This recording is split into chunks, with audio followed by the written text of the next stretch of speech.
Hey, how's it going, YouTube? Once again, this is Chaotic News with your host, Chaotic. Now, I want to bring attention or do this video on an event that happened 3 or 4 years ago. Trying to remember the exact date. No, I can't. But the Colorado theater shooting with James Holmes.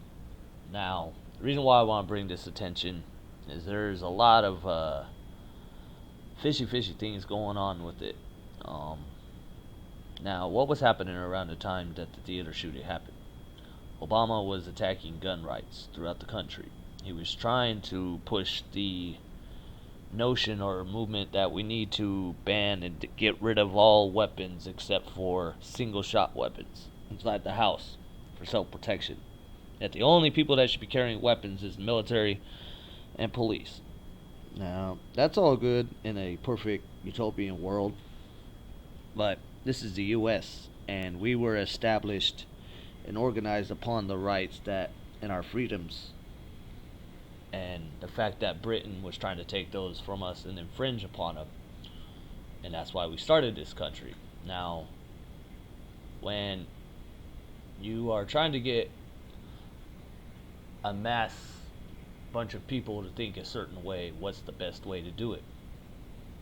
Fear. Fear will get people to do things that they never imagined that they would do to save themselves or to save people that they love. Now, what's the best way to get people to give their weapons away?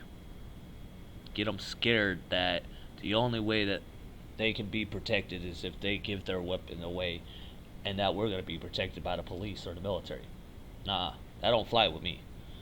If I want to protect myself, it's going to be me and my weapon inside my house, and that is the only issue. If you come inside my house, I'm going to protect myself. Now, outside the house, that's a different scenario, and I'm for gun rights, but at the same instance, the minority mess it up for the majority.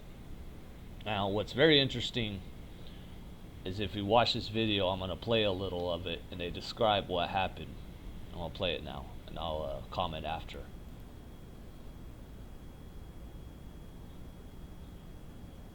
About 12:05, right as the credits started to roll, a man in the front row of Theater 9 got up, pretending to take a phone call. He went out the emergency exit, propping open the door behind him. 24-year-old James Egan Holmes was apparently gearing up for an action scene of his own. Police say he had with him a Smith & Wesson assault rifle, a Remington pump-action shotgun, and two Glock semi-automatic pistols. 12:39, this was the scene on the screen. Christian Bale acting opposite Michael Caine as Holmes came back through the emergency exit wearing a gas mask. Witnesses say he threw a green canister into the crowd, filling the theater with smoke. Your eyes are burning, it makes you want to just close them, and then you can't breathe and just makes you want to cough. As though reenacting a scene from a Dark Knight comic, witnesses say Holmes fired into the air and then started shooting into the crowd. First clear sign of it was when the guy that was sitting right next to me actually got shot in the chest. All the bullet casings kept falling on my forehead. They were like singeing my forehead. At that moment, I just remember thinking, I'm not going to die in here. Me and my kids, we are not going to die in here. I need to get them out. At that point, he takes his gun and he walks a little further, takes a couple steps, and he points it at me. At that point, he has a rifle in my face. There was a moment where my daughter tripped, and I just pulled her up, and I was just dragging her. And I was just thinking, we just gotta get out. I just gotta get out the doors, and even if I just fall dead, just get my kids out of here. It was just so horrible. 16, I got 7 down in Theater 9. 7 down. Police arrived on the scene. I apologize for the video being choppy. My CPU doesn't run that well when I'm doing multiple things at once. But the point that I'm trying to get to is that, okay, they say he opened fire, and then He threw some canisters. He opened fire, and then after he does that, he goes back to the car, puts the weapons in the car, goes back to the front of the theater, puts his hands up. When cops arrive, he says, "I'm the Joker," and they arrest him. Now, this dude was a brain surgeon, okay, or a neurosurgeon. It says right here at the school he was very, very looked after. Like, he was a good guy. Everybody looked up to him. He was very smart. Okay. And then you can look at all these pictures, like that one right there. Okay, let me go back. If you just look up James Holmes, you see all these pictures where he just looks crazy. He looks psycho. He looks like he's on drugs all the time. But he's in court. He's in prison. How does he look like this? You see what I'm saying? Like, it's like they had somebody go in, find this guy, find somebody that could be their scapegoat. Okay? And then they tell him, "Oh, well, hey, we want you to do this or go to this place at a certain time." And then bam, they take him. Okay?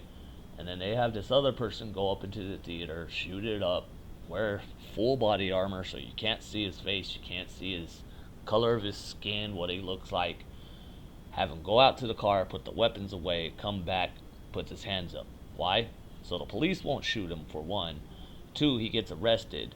Okay, they arrest him, put him in the police van, switch him out with James Holmes.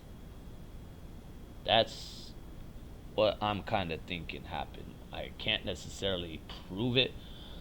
Same instance, this guy is hardly ever in the news, and when he is, it's like a 10-second, 20-second segment upon, "Oh, James Holmes was in court today, and he looked just as crazy as usual," and that's it.